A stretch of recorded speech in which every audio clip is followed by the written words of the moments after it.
안녕하세요. 반갑습니다.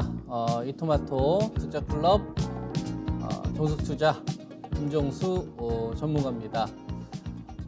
이번 추석은 아무래도 코로나 영향 때문에 좀 고향 내려가시는 분들이 좀 많이 적으실 것 같은데요. 좀 주식하시는 분들의 입장에서는 좀 연휴 기간을 오히려 좀 공부할 수 있는 좀 그런 시간으로 좀 활용하면 연휴 이후에는 좀 많은 기회들이 좀 있지 않을까, 뭐 이런 말씀을 좀 먼저 드리고 싶습니다. 그리고 제가 이 명인들의 복귀 이 방송을 통해서 또는 월요일, 수요일, 금요일 이제 오전 절대 전략 전화 연결하는 거 있죠. 이거와 진짜 쉬운 진단을 통해서 이제 여러분들에게 제시해드리고 있는 전략들을 잘 활용하셔서 잘 참고하셔서 좋은 결과 있길 바랍니다. 아시겠죠? 오늘은 2278선으로 마무리가 좀 됐습니다. 요때가 2396인데요. 금요일이에요. 제가 명인들의 복귀 방송 출연을 했었을 때 그 전날이 만기였었고, 그래서 제가 요날 여러분들에게 코스피 지수 제시해드렸던 이 코스피 기준 라인이 위쪽으로는 2450이었었고, 그 다음에 2380, 그 다음에 2300을 말씀을 좀 드렸었죠. 그래서 2400을 50을 온다고 하더라도 이거는 추세 전환이 되는 것이 아니라 이제 박스권이다, 이런 말씀을 좀 드렸었고, 그리고 2300 정도 가야 이제 경기 민감주들은 좀 먹을 게 많다, 그런 이야기 좀 해드렸었고, 그 다음에 이 구간에서는 종목을 늘리지 마셔라. 그래서 선택하고 압축해야 된다. 그래서 종목 수를 늘리지 마시고 종목 수를 줄여야 된다. 그리고 현금 관리 병행 전략을 계속적으로 이야기를 좀 해드렸었죠. 그래서 그 라인을 한번 선을 그어 보도록 하겠습니다. 2450을 제시를 해드렸었던 라인이 있었고요. 그 다음에 2450이죠. 이거를 2450, 그죠? 그 다음에 2380 라인, 그 다음에 2300 라인, 2380 라인, 그 다음에 2300 라인, 그죠? 그래서 2주가 지났어요. 지난주 한번 점검했고, 그 다음에 2주가 지났습니다. 그리고 보시다시피 2450 구간이 저항자리로 작용을 했고요. 박스권 구간 하단으로 제가 제시해드렸던 이제 코스피 지수 2300 언저리까지 조금 더 빠져서 2278선 자리까지 내려오는 흐름들이 나왔습니다. 이 구간이 오게 되면 우리가 이제 확인을 해야 될 내용들이 좀 있는데, 경기 민감주들, 제가 연말로 갈수록, 연말로 다가갈수록 제가 이제 OLED 쪽 관련된 이야기를 점점 많이 할 거다라는 이야기를 좀 해드렸었잖아요. 그동안에는 제가 5G와 그 다음에 이제 바이오 제약, 그리고 사실 전기차 관련되어서 좀 이야기 해달라고 하시는 분들이 되게 많았었습니다. 왜 전기차 정석투자 작년도 말하고 올해 초에 전기차 관련돼서 여러분들에게 많이 추천드렸었지 않습니까? IT 반도체를 전 추천하지 않았었고, 뭐 일진 머티리얼즈라든지 SKC라든지 신흥 SEC라든지 삼성 SDR라든지 작년도 12월 말하고 이제 올해 1, 2월 달에 완전 추천드렸던 섹터가 전 전기차였거든요. IT 반도체보다. 그러다가 지금 전기차가 쏙 빠졌잖아요. 제 기준에 아직 부합되지 않아서 배터리데이가 이제 끝난 다음에 해도 된다, 그죠? 뭐 그런 말씀을 좀 드렸었죠. 거기서 나오는 내용 확인한 다음에. 그래서 배터리데이에 대한 내용이 정리가 되기 전까지는 제가 방송 통해서 여러분들에게 할 내용이 없었던 거예요. 왜냐하면 기준이 부합된 게 아무것도 없었고요.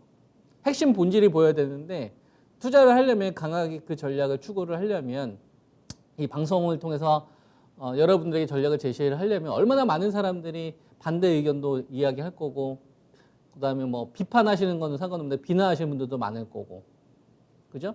그리고 뭐 시비 거시는 분들도 많을 거 아닙니까? 그 사람들과 논리적으로 싸워서 제가 이겨야 된단 말이에요. 제 관점을 이어가려면. 그러려면은 제가 생각하는 기준이 딱 잡혀야만 방송 통해서 계속 이야기할 수 있는 거죠.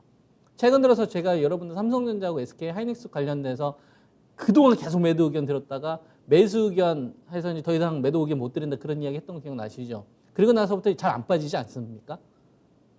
그죠? 이게 바뀐 지가 얼마 안 됐잖아요. 예, 바뀐 지가 얼마 안 됐잖아요. 그리고 5G와 그다음에 바이오 제약 관련돼 가지고 제가 여러분들에게 RNA가 핵심 키워드라고 이야기했는데 최근 들어서 RNA 관련된 주식들이 유독 강하다는 게 아마 여러분들 느끼실 겁니다. 이런 식으로 키워드 딱 잡혀야 돼요.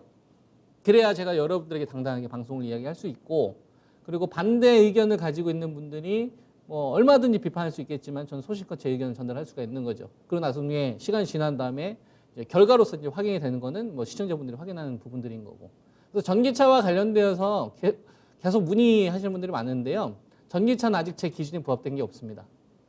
지난번에 LG 화학 관련돼서 그 70만 원대 초반대 여러분들에게 매도 의견 드리고 제가 63만 원대 무너지면 이제 55만 원대까지 열어놔야 된다. 거기서 좀 제가 뭐 먹을 게 있다. 이런 식으로 종목 상담한 건 있거든요. 그래서 전기차 관련되어서 좀 기다리시는 분들은 좀 더 기다려 보세요. 저도 열심히 알아보고 있는데 키워드가 아직 안 잡힙니다. 키워드가 아직 안 잡혀서 잡히는 것부터 먼저 이야기를 하는 거니까 나중에 이제 전기차 관련돼서 이야기하는 것도 분명히 있을 겁니다. 아시겠죠? 지금은 전기차보다는 OLED를 먼저 관심 가지셔야 돼요. 경기 민감주 관심 있으신 분들 아시겠죠? 그리고 5G와 바이오제약 관련된 내용도 오늘 추가적으로 이야기를 하도록 하겠습니다. 자, 2300이 무너졌으니까 2278이니까 그러면 이제 그건 거죠. 뭐 그러면은 정석투자 당신이 이야기했던 코스피 하단 이제 2300 붕괴됐으니까 뭐 경기 민감주 이제 해야 되는 거 아니냐? 그거냐? 그럼 이게 바닥이냐? 단기 바닥이냐? 그럼 더 이상 뭐 현금 관리 안 해도 현금 관리 안 해도 되느냐? 만약에 이런 식으로 반문하실 수도 있을 것 같아요. 제 대답은 no입니다. no. 이걸 바닥이라고 이야기할 수 있을 만한 그 어떤 근거도 없고 최소한도로 우리가 투자를 하는 사람이라고 한다면 열어놔야 됐었던 자리다. 그러니까 저 때까지 계속적으로 종목 수를 압축을 하거나 현금에 대한 관리가 반드시 병행돼야 된다. 그게 언제 빠질지 모르죠. 제가 여러분들에게 말씀드리고 나서 얼마나 많은 그 등락이 있었습니까? 그런데도 불구하고 이 전략 그대로 가는 거예요. 이게 되게 중요하거든요. 투자를 할 때. 이럴 때 실력 차이가 확 납니다. 이럴 때 실력 차이가 확 나는 거예요.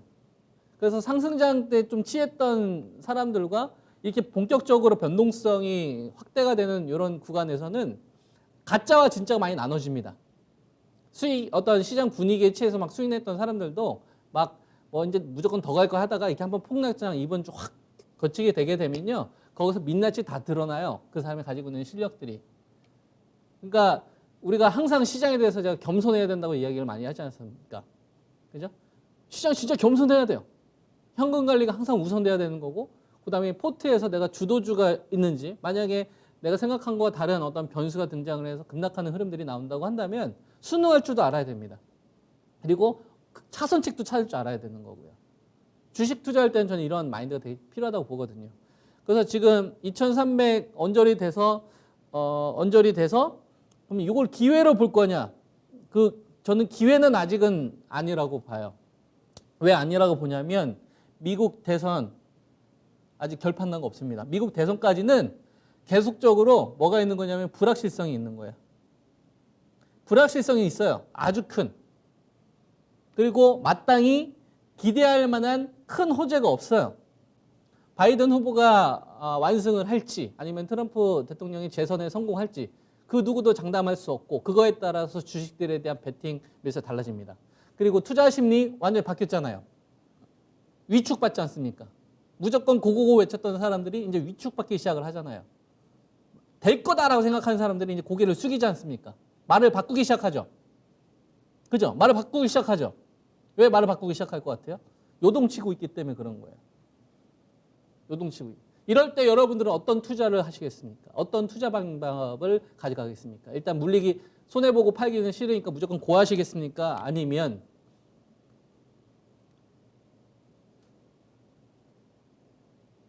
지금이라도 잘라서 현금을 만드시겠습니까? 여러분들은 어떤 결정을 하실 거죠?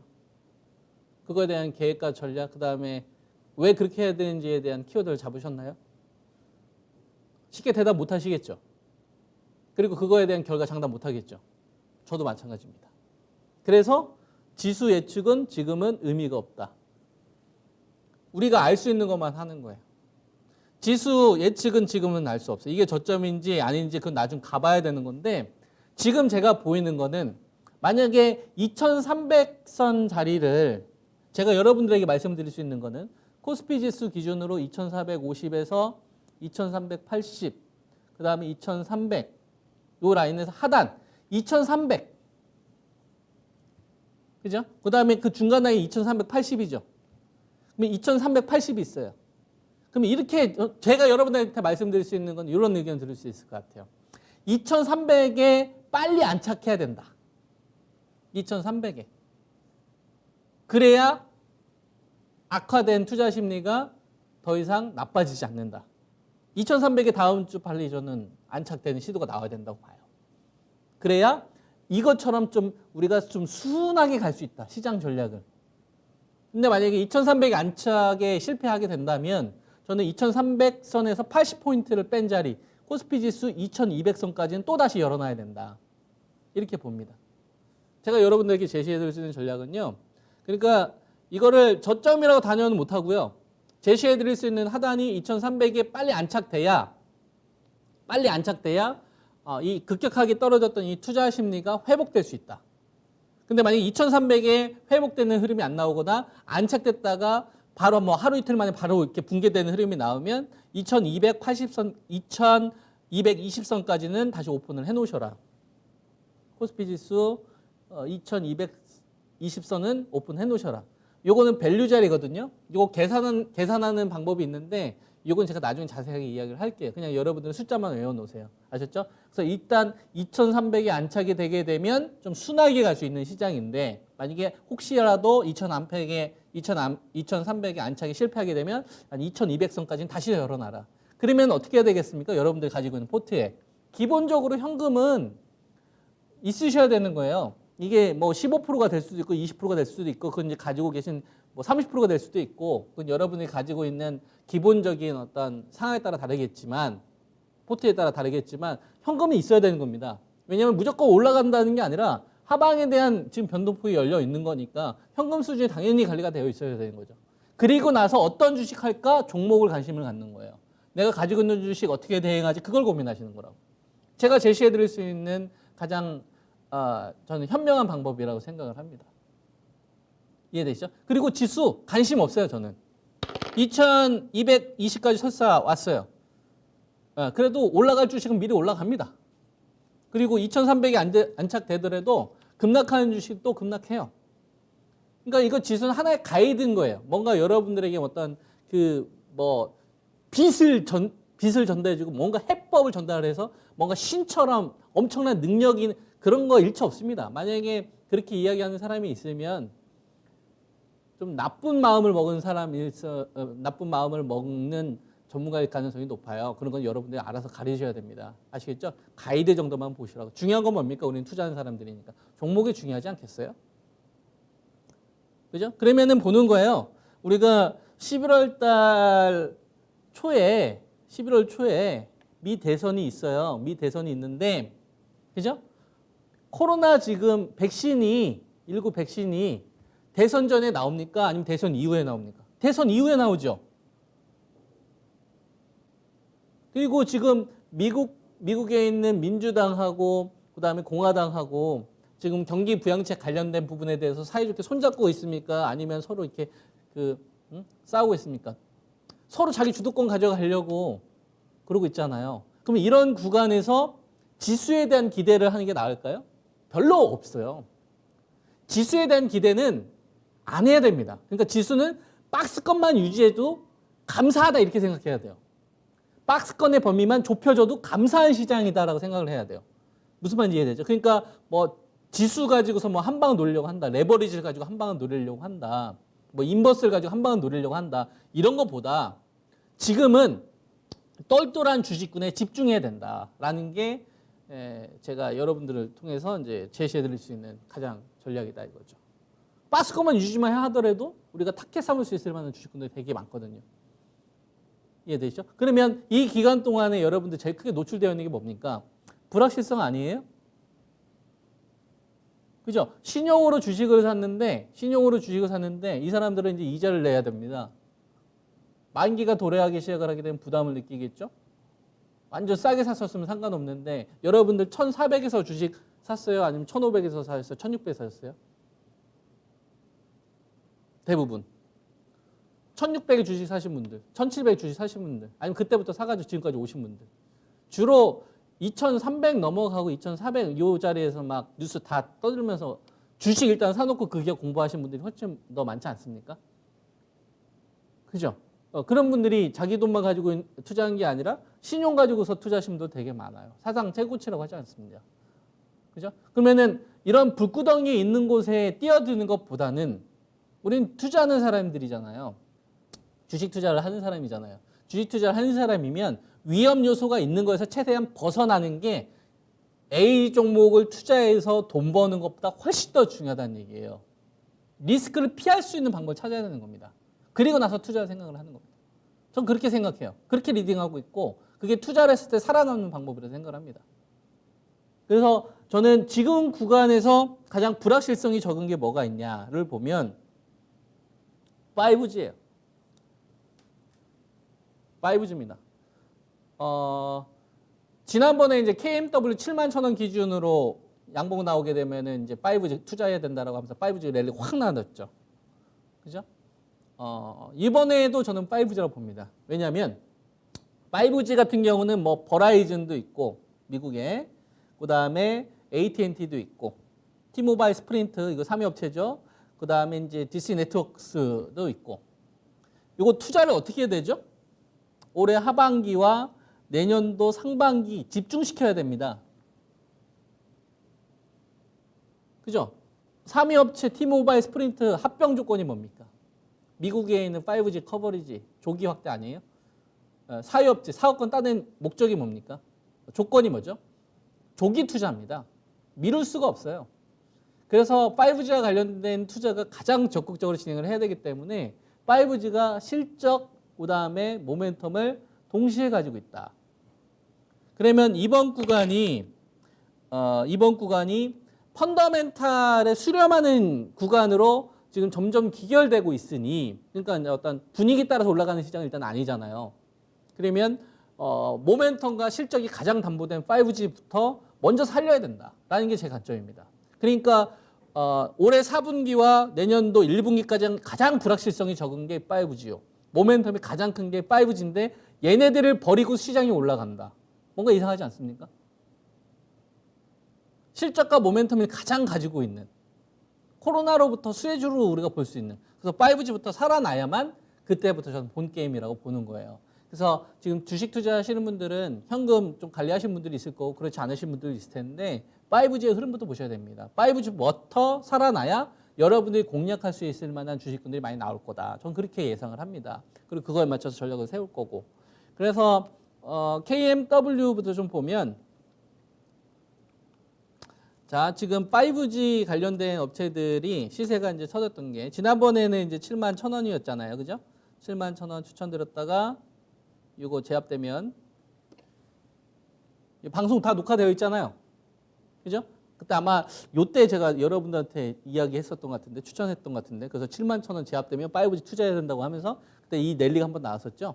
이 랠리가 나오는 데 있어서 사실 시세가 더 크게 이제 터진 것들은 이제 뭐 HFR 이런 애들이 이제 시세가 더 터지긴 했는데 이제 이 시세가 터진 게 이제 삼성전자가 미국의 이 버라이즌 쪽 8조 수주 받으면서 5G 랠리가 확 터진 거란 말이에요.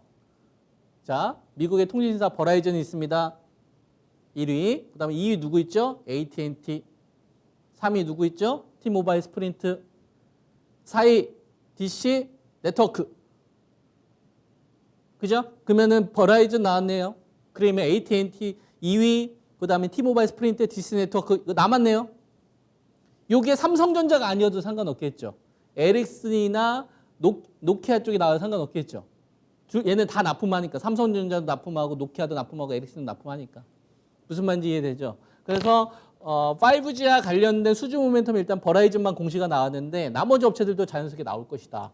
그러면 거기에 납품하고 있는 KMW부터 먼저 살리는 게 맞지 않겠느냐라고 보고 있고, 제가 여러분들한테 말씀드리는 거는 어떤 내용이잖아요. 스케줄이나 그 기업과 관련된 어떤 변동될 수 있을 만한 이런 내용들이니까 그게 주가로 나타나야죠. 기준 양봉이 만들어져야지. 그래서 저는 KMW가 77,000원에서 78,000원짜리 만드는 자리를 잘 봐야 된다.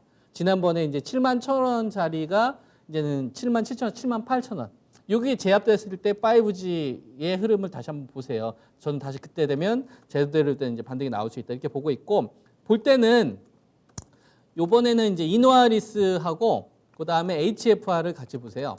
그러니까 이노아이리스 같은 경우를 보면은 지금 56,200원인데 57,500원 기준으로. 그러니까 KMW는 57,000원에서 58,000원 정도 되는 거고, 이노아이리스는 57,500원을 제가 기준가로 제시를 하겠습니다. 그다음에 HFR은 32,850원인데 얘 같은 경우는 36,500원을 기준으로 보시면 됩니다. 36,500원. 그죠? 요 자리가 제압되는지를 보세요. 세 종목이. 그러면 좀 5G에 대한 북미 매출 가장 확실히 잡혀져 있는 얘네들부터 시세가 나올 거다. 그래야 저는 시장이 다시 매매할 수 있는 수익을 좀 추가할 수 있는 이런 구간이 확산된다고 보고 있고요. 동자가 반드시 나와야 됩니다. 동자가 나온다는 얘기는 5G 전체에 대한 매수가 붙는다는 얘기잖아요. 그래서 개별 종목만 나오면 안 돼요. 아셨죠? 그거 좀 참고하시고, 그다음에 실적주로는 이제 솔리드. 지난번에는 10,000원 초반에 추천했다가 14,150원에 나왔는데 얘는 지금 1,300원 정도 되지 않습니까? 얘는 이제 11,300원을 제시하겠습니다. 1,000원 정도 올라가는 가격. 그다음에 서진 시스템. 서진 시스템은 지금 42,950원인데 지난번에 이제 양목 나왔던 자리가 46,800원이니까 한 47,000원 정도 제시합니다. 47,000원 정도. 이 가격을 잘 체크해 주시고, 그다음에 에이스테크 같은 경우를 보면은 25,450원인데 얘는 이제 26,500원에서 27,500원 제시합니다. 여러분들 공통점 찾으셨나요? 가격을 아래에서 안 잡고 어디서 잡죠? 위로 잡죠. 그러니까 저점을 잡으려고 안 하죠. 떨어졌던 이 하락 흐름을 제압하는 양봉이 나오는 거를 동조하를 기다리고 있잖아요. 이 흐름이 같이 나와야 돼. 이걸 찾으셔야 돼요. 그러니까 주식이 약할 때는 밑에서 저점을 잡는 게 아니에요. 위에서 잡아야 되는 겁니다. 이 하락의 에너지를 제압하는 양봉이 나와야 돼. 근데 동조화가 나온다는 얘기는 뭐예요? 그 섹터에 대한 긍정적인 어떤 재료들이 주가에 반영됐다는 얘기잖아요. 자금이 그거 보고 들어간다는 얘기니까. 그래서 동조화는 반드시 좀 체크를 좀 해주시고, 그 다음에 이제 바이오제약 관련되어서 이제 삼성 바이오로직스도 좀 가격 조정이 나왔고, 그 다음에 이제 CM 업체, CDM 업체, 바이넥스. 저는 요번에 얘네들 반등은 나오긴 나올 텐데 크지는 않을 것 같아요. 그 다음에 SK 케미칼이나 녹십자. 차라리 케미칼이나 녹십자가 반등이 조금 더 셀 것 같습니다. 그러니까 SK 케미칼 같은 경우에는 이제 바이오 사이언스, 그 다음에 녹십자 같은 경우는 이제 요번에 이제 백신 위탁을 생산하게 되면 이제 이들 업체들이 이제 담당을 할 수 있을 만한 캐파를 가지고 있거든요. 그래서 이쪽이 좀 움직임이 나와야 된다. 그래서 바이오제약은 대형주 가운데서 이런 주식 좀 보시면 될 것 같고, 중가권 가운데서는 이제 오스코텍, 시간이 지금 별로 없어서 빨리빨리 넘어갈게요. 올릭스, RNA 잘 봐야 된다고 했어요. 올릭스 잘 보셔야 됩니다. AST팜, 그다음에 ADC, 네오캠 바이오. 그러니까 바이오제약 분들은 나머지 종목군들도 있는데 지금 보게 되면 대형주 가운데서 이제 시밀러 CMO 업체 쪽, 그다음 위탁 생산할 수 있을 만한 업체들. 그러니까 해외에서 백신을 개발했었을 때 위탁 계약이 나올 수 있을 만한 이런 업체들. 그래서 삼바, 바이넥스, 케미칼, 녹십자 이쪽에서 저는 동조가 나와야 된다고 보고 있고, 중형주급에서는 오스코텍, 그다음에 RNA, 올릭스하고 에이스팜, 레오케엠 바이오, ADC 제형 변형 기술 이쪽이 저는 탑이라고 봅니다. 그리고 뭐 지금 너무나 유명한 삼성전자와 하이닉스는 큰 시세는 아니지만 시장에서 좀 버팀목 역할은 좀 해줄 것 같고요. LG전자 같은 경우도 지금 시장 약세 구간에 상대적으로 좀 선방하고 있는 흐름이 나오죠. LG 디스플레이나 삼성전기, 뭐 이쪽 대형주 섹터들도 마찬가지입니다. 그래서 IT 섹터들은 저는 연말로 가면 갈수록 점점 좀 단단해지는 흐름으로 좀 가지 않을까. 그래서 연말로 가면 갈수록 아마 여러분들에게 좀 소개해 줄 수 있을 만한 종목군들이 좀 많이 나올 것 같습니다. 아시겠죠? 이런 것도 좀 참고하시면서 또 공개 방송에서도 또 많이 다뤄드리도록 할 테니까 차분하게 잘 대응해서 여러분들 좋은 결과 있기 바랍니다. 예, 감사합니다. 정석투자였습니다.